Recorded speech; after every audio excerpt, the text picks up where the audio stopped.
and welcome to Free My Mojo podcast number 46. And today we are talking about the way stay connected to your life source. Now, this may sound a little silly or a little obvious or maybe even a little confusing to you, but let me tell you where we're going with this one.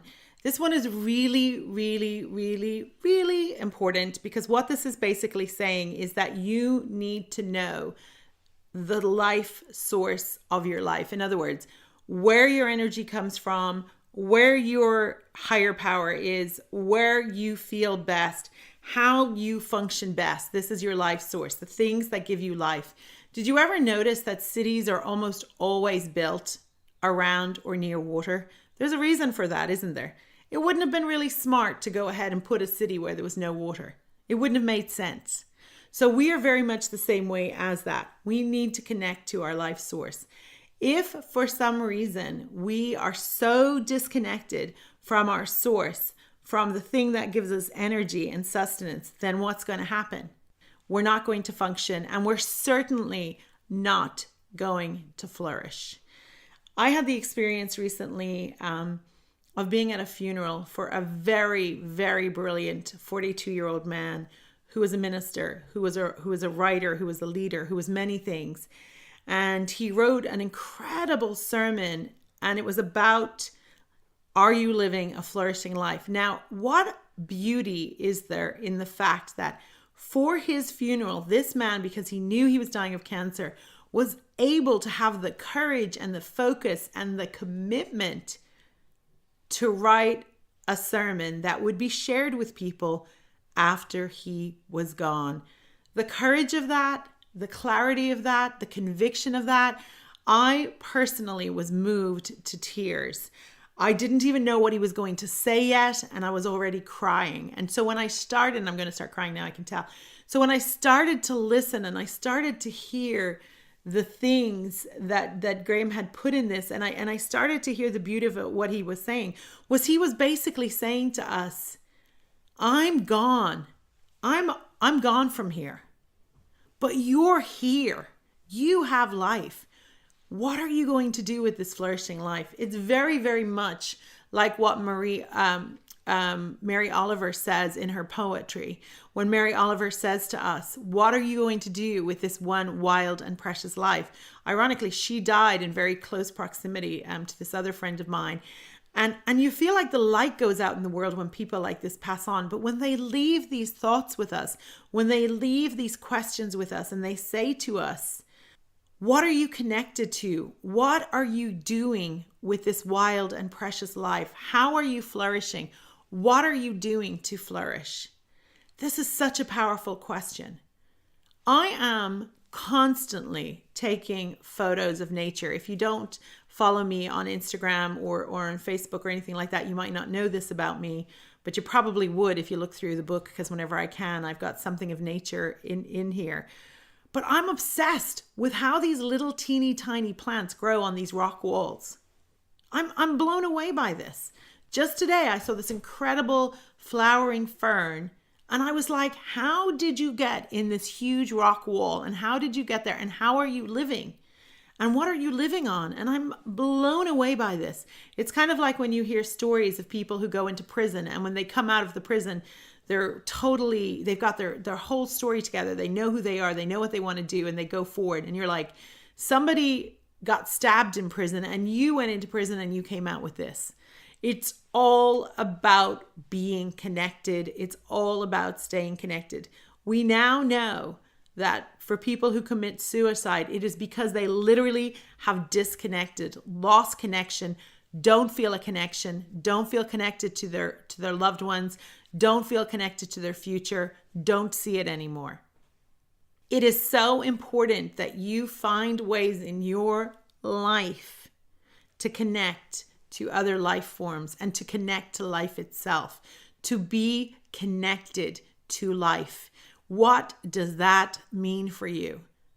Well, you may not know right now what it means, but I'm going to tell you right now, be very careful of the things that disconnect you from your life source.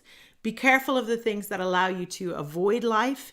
Be careful of the things that allow you to escape life. Be careful of the people who drain you, who are energy vampires, who suck you of your life. The very first way number 1 in 52 ways, is cut toxic threads.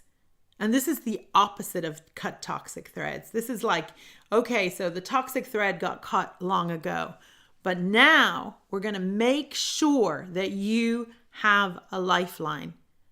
Just think about your car and how important it is for a vehicle if you don't have a car. If you think about a vehicle, whether it's a train or a plane or a car, if anything in that becomes disconnected, is not connected any longer, it won't run. It can't run. And sometimes batteries go dead because someone left lights on or something like that. And then it has to do what? It has to be jump started again. And it has to reconnect to a source. It needs another battery source to jump it to get it going. And then miraculously, it's going again. And we, my loves, are the same way. We have to understand that we as a species need connection. That's why pets can be so important. Pets are such a source of unconditional love. I used to have a miniature, a dwarf bunny, and I've got to tell you, I sound like the crazy woman in The Favorite, the queen in The Favorite, but honestly, that bunny was so affectionate and so loving and so adorably sweet. And I was blown away that a bunny could be that connected to people, that the bunny would get excited to see me and would come to me when I would call her. It was just such a weird, loving little relationship. But the truth of the matter is that the source of your life is love. You need connection to what you love, and you need to build from there. And if you just love coffee, my goodness, just in the morning, as you sniff it, as you smell it, as you drink it, honor it, savor it, love it, be connected to it. This is what's important.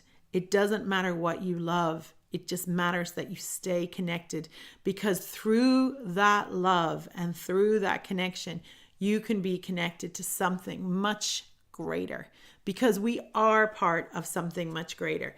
We are part of a universe that is massive. I read stories to my son about space and about, different aspects of space because he showed an interest in it. And we're reading about galaxies and we're reading about other solar systems. And I'm thinking, this wasn't just Star Wars. This is going on. This is what's real. We don't even know. We can't even measure how infinite the universe is. We don't even know because we can't measure that far. We don't even have the technology to do it yet. So I get really fired up about this stuff. And I just want you to know that there is so much to you, but you might need that jump start with your battery. You might need to connect your wires. You might need to check where someone has left the lights on too long. You might need to change a few bulbs. It is so important for you to identify ways in which you can connect to your life source. What are those things? And if you find those things, and when you find those things, because you will find them, do them. Make room for them. Know what they are. If it's making music, if it's talking to someone you love, if it's sharing a meal, if it's painting, if it's watching a film, if it's taking a nap, I don't mind what it is. But please, please, please help yourself out by front loading your life with the things that give you a flourishing life. This is a wild and precious life. This is one life. You get it now. This is it. So if we're going to be in this, let's be in it to win it. Let's be in it for life. Let's be in it because we want the connection to other life forms. We want to have our best life. And look, I don't know how much suffering you've been through. I don't know how difficult things have been. I don't know how much settling you've done. But none of that shit matters right now, because if you get connected to your life source, all that other stuff doesn't matter anymore. Love, love, love is the answer here. It is the answer to what is your life source. And whether you call that love God, whether you call that love chocolate, I don't care what you call it. The truth of the matter is, it is up to you to know it. And it is up to you to find ways to be fully fueled, connected, and committed to that connection with your life source. Because it is a game changer. It is going to change everything. There is nothing outside of yourself that can give you what that connection can give you. Thank you so much.